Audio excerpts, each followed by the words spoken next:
Salut, moi c'est Loïc et je suis fou de cuisine. Je vous propose des recettes faciles, savoureuses et toujours dans la bonne humeur. Bienvenue dans ma cuisine.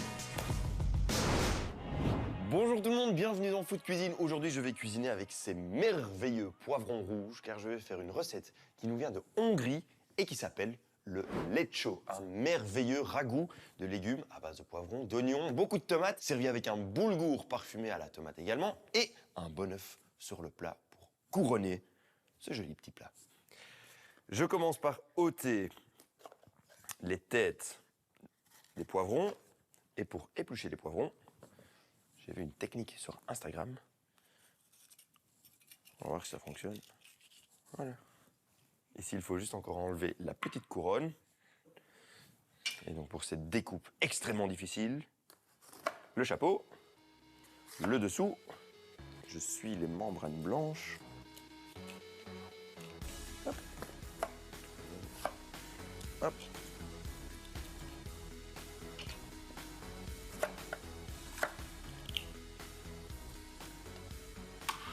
Avant de passer à la découpe des poivrons, je vais préchauffer une grande cocotte pour la puissance, désolé. Feu moyen avec un bon filet d'huile d'olive. Et quand vous pensez qu'il y en a trop, rajoutez-en encore un tout petit peu. Au total, il faut approximativement 4 à 5 cuillères à soupe d'huile d'olive. Et pour la découpe des poivrons, je les coupe en julienne, c'est-à-dire en bâtonnets bien fins.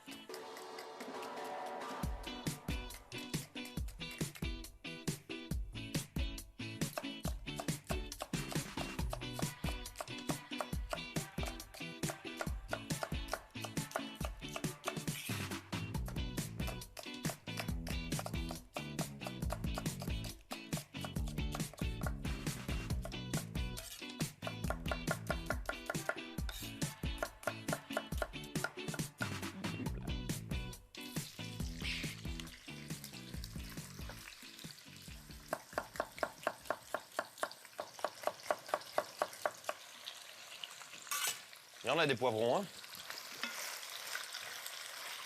Je les fais revenir quelques petits instants.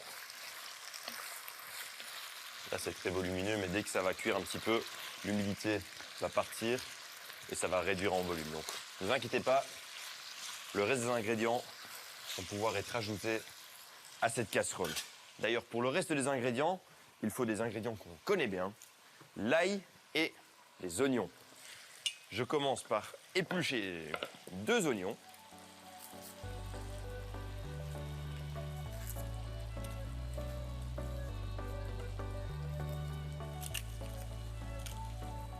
Et puis pour l'ail, comme une grosse casserole, hein, donc je vais faire 4 gousses d'ail. Comment reconnaître de l'ail frais? En général, quand c'est de l'ail frais, la tige qui se trouve au-dessus est encore un petit peu verte et on le sent vraiment. Les peaux sont moins sèches, donc ça veut dire qu'il doit encore sécher longtemps. Et l'ail frais a un goût un petit peu plus fin, on va dire. C'est plus difficile à éplucher, mais si vous en trouvez, achetez-en. C'est un petit peu différent de l'ail séché qu'on utilise d'habitude.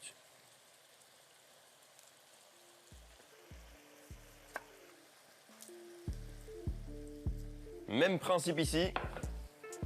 Coupez les légumes finement.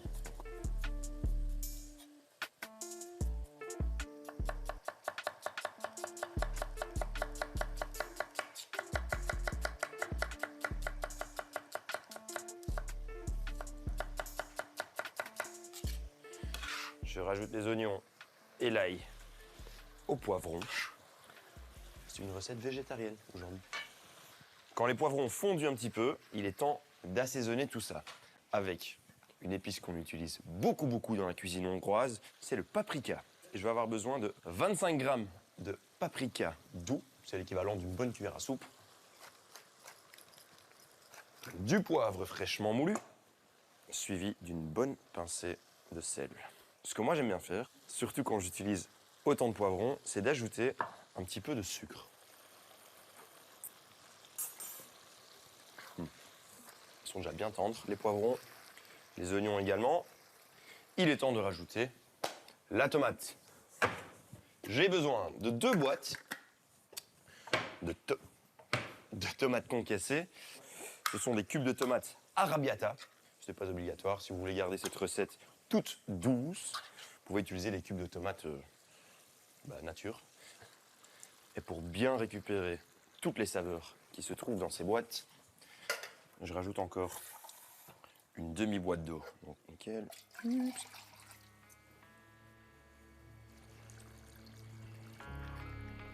Et puis, fermez le couvercle et laissez mijoter à feu moyen pendant une bonne demi-heure, voire 45 minutes. Et si vous avez le temps, laissez mijoter ça à feu doux pendant 1h30, ça va être encore meilleur. Étape suivante, le travail des échalotes. J'ai besoin de 2 belles échalotes.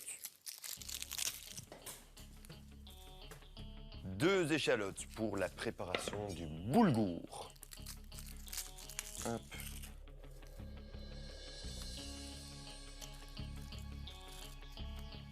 Pour la découpe, il me faut une brunoise. C'est une découpe de petits dés, comme ceci.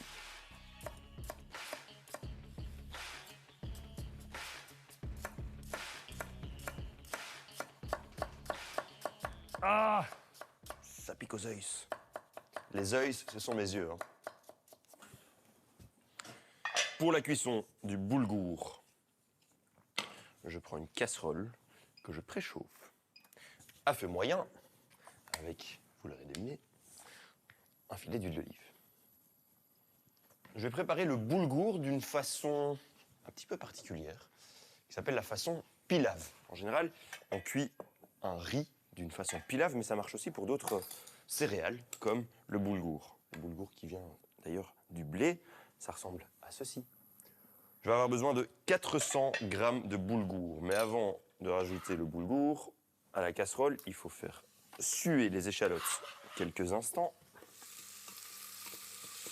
Nickel. Et quand l'échalote commence à prendre un petit peu de couleur, je rajoute le boulgour. Vu que c'est une recette pour 4 personnes, comptez approximativement 100 g de boulgour par personne. Et pendant que le boulgour est en train de prendre du goût, il faut rajouter encore plus de goût sous la forme de concentré de tomate. Pour cette recette, je vais avoir besoin de beaucoup de concentré de tomate parce que c'est très très bon. Une petite boîte comme ça suffira, ça fait 70 g. Et ce qui reste ici, c'est pour Bibi. Si vous voyez que c'est un petit peu trop sec, rajoutez un chouïa d'huile d'olive. Et regardez ces belles couleurs toutes rouges. Vous voyez que chaque grain de boulgour est enveloppé d'une fine pellicule d'huile. Les échalotes se sont diffusées également dans le boulgour. Et surtout, le concentré de tomate est bien dispersé. Avant d'assaisonner, il faut rajouter du liquide. Je vais simplement prendre de l'eau. Ah bah je vais faire ça, tiens, c'est plus facile pour mesurer. Une boîte fait 400 g. Et j'avais 400 g de boulgour, donc ça fait déjà le liquide nécessaire, plus un petit chouïa pour compenser la condensation. Il faut encore assaisonner, bien sûr. Donc une petite pincée de sel, du poivre fraîchement moulu, fermez le couvercle et puis comptez 10 minutes de cuisson à feu doux. Quand vous ouvrez une casserole et que ça fait blup, blup, blup, blup, blup, et que ça sent bon, c'est que c'est bon signe. Les poivrons, ouais, sont super tendres. Très bon. Et le boulgour, waouh! Il ressemble à du boulgour cuit. Vous pouvez le voir, il n'y a plus d'humidité dans la casserole. Ça veut dire que toute l'eau a été absorbée par le boulgour et normalement, je devrais avoir un boulgour cuit à perfection avec encore un petit peu de mâche.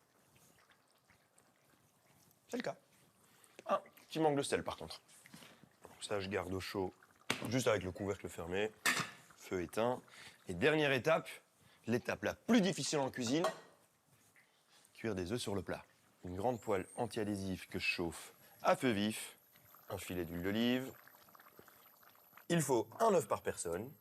Et petite astuce pour éviter les coquilles, casser les œufs au préalable dans un récipient. Comme ça, s'il y a une coquille ou s'il y a un œuf qui casse, on peut encore le remplacer ou sortir les coquilles.